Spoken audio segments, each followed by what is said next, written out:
he was jealous when you accepted that date, yet didn't ask you to be his girlfriend. He told you he missed you.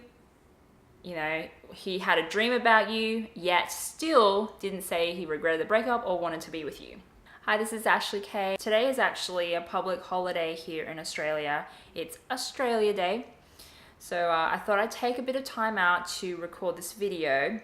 I can't believe how quick things have gone this last month as well, and I'm really looking forward to all the things that is coming up this year in 2019, and I hope you're really looking forward to this year as well. I hope you have some things that you're looking forward to, or some goals that you're excited about that you've set, because I think we should always try to start off the new year in the right way, or at least as positively as we can. So today I wanted to answer an email I received very recently. So this is from a lovely lady, and it has to do with her ex-boyfriend. So this is a condensed version of what she sent me, because it's a little bit long, the email. Okay, I'm madly in love with this man that I've known since 10th grade. Now we're 24. So in the beginning of August, he got a chance to study in a semester in Spain. So this is going to be long distance. And we kept committed to each other for the 4 months he was away. We were both looking forward to him coming home for Christmas. But as soon as he got home and we had a chance to meet up, he got an email about an internship in Spain. Him being ambitious took it. He now says he can't be committed anymore, and he thought it would just be too hard to keep seeing each other. After some time has passed, I was asked out by another man and accepted.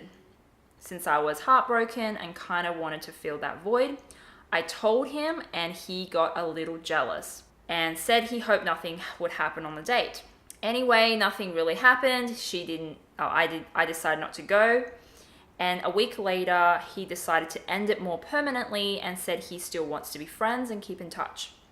I've kind of begged him to stay with me, and so we could travel, just visit each other once in a while. But he argued he has made up his mind.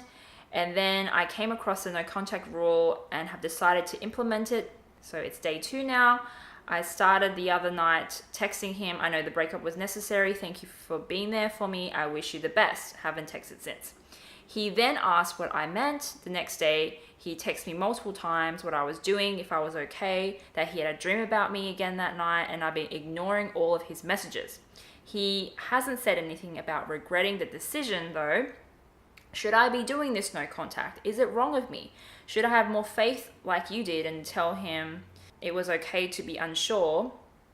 Should I call him? We are not used to talk on the phone, or would that be too desperate? Was it wrong of me to decide to go on the date? Do you think that's what pushed him away? Couldn't this have been prevented at all? It's a great question, and one I wanted to cover because I do get a lot of questions that's kind of similar, and I understand why I get this kind of question. So there's definitely a few red flags that jumps out at me. This lady have told me that they have pretty much only been on 3 in-person dates, and the rest of the time they were just texting. They don't, from what I read, don't speak much on the phone. So, and then the rest of the time it was all long distance for 4 months. And she's describing him as if he is her soulmate, or she believes he is her soulmate. So what I would say is be very careful that you're not getting swept away into this hype of the relationship. So what we tend to do is, I think, especially for people who are hopeless romantics, okay, we love being in love. We love the story, okay, the love story. And the typical love story goes, there's a chance meeting where 2 people meet and there's instant sparks, and through, against all odds, obstacles, they fall in love anyway and they fight to stay together. That's a typical love story. And I think what you're doing is probably trying to reenact or play out this love story because you're really drawn to it. And I think why we do this is because we want to feel like we have more control of our love lives. Okay, because what you're trying to do is trying to play narrator of your love story. Okay, this is how the story goes, so I'm trying to play it out. But you have to be careful here, because clearly there are massive signs that this guy may not be that compatible for you, because the signs are, what I noticed straight away were the inconsistencies.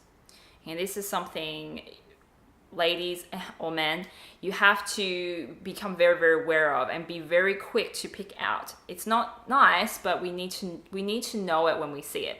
So the inconsistencies here, there's a few. So he said, okay, he broke up with you twice, basically. Broke up with you the first time and then reconfirmed it again to break up again. So that's twice. He was jealous when you accepted that date, yet didn't ask you to be his girlfriend. He told you he missed you. You know, he had a dream about you, yet still didn't say he regretted the breakup or wanted to be with you. So big inconsistencies there. When people use the no contact rule, sometimes the advice can be a little bit dangerous, because yes, it can work temporarily or make you think it's kind of working. Because in this case, you did use no contact and it kind of worked, because he started messaging more, saying he missed you, saying, how are you doing? What do you mean? And asking all these questions, trying to get your attention. But it's also very, very misleading, because it's still not telling you that this guy wants to be with you. Okay.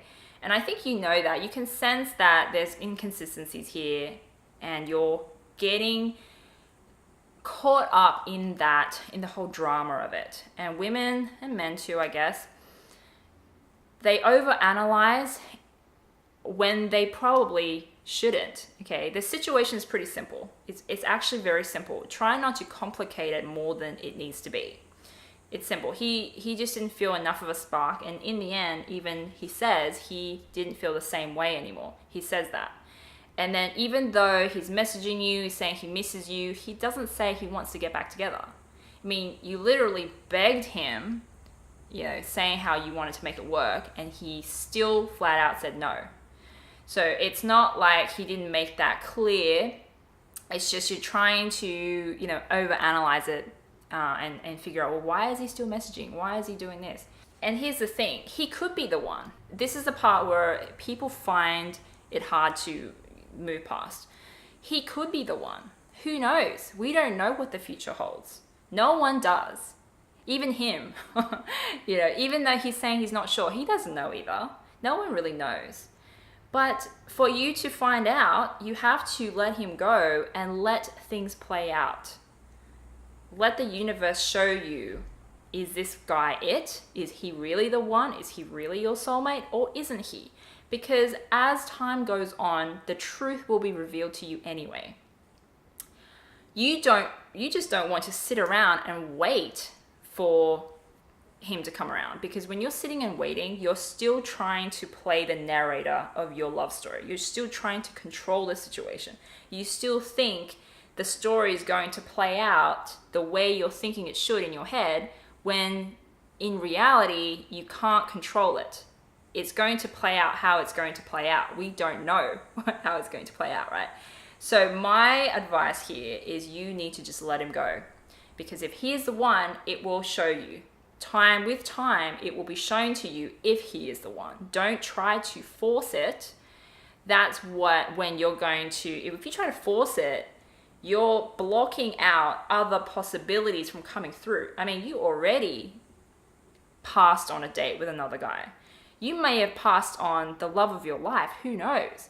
So my worry is, you know, how many more guys are you going to pass on due to him and you wanting to control that narrative, you know? So I think you need to let that go, let the chips fall where they may, and see what happens. You know, don't reject other offers from guys, because you don't know. Maybe the truth is that other guy is just right around the corner. Maybe the next guy that asked you out, that you say yes to, is the one.